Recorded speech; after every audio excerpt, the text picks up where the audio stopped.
the question of the Muslim issues, I had no prior briefing on the matter. It's a matter that has lasted a long time, that has been investigated by various people, that has reports which I have not benefited from reading them.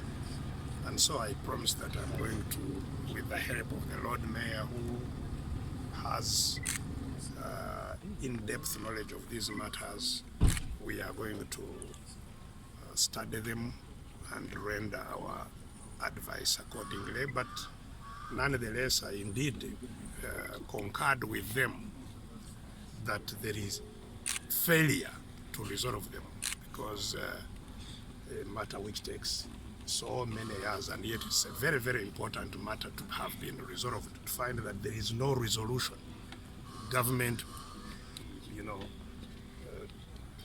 said they were intervening and going to create an amicable solution, a solution that would end the concerns, but after so many years there is no resolution. So the concern is clearly legitimate, but we cannot advise without studying what the dynamics, the issues are. So I've promised that I'll revert back to them.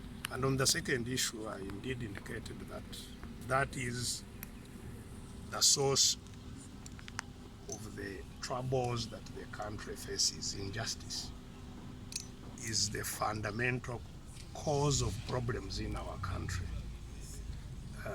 because the people of Uganda are not treated equally. They don't have an equal voice as they should. They don't have equitable opportunities, share of opportunities.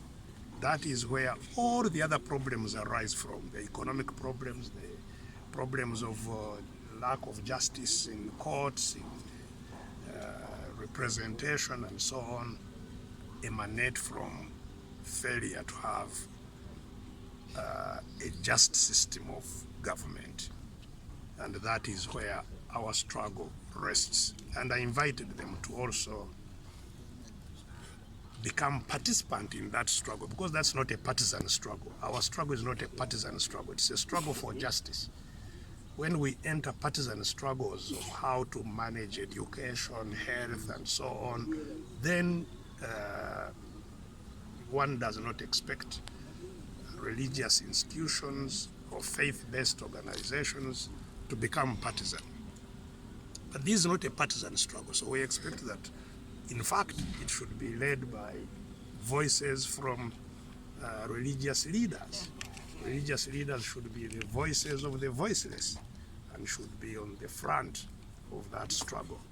And so I invited them to step up their participation in the struggle for justice alongside what we are doing. Do you think the religious leaders are doing enough?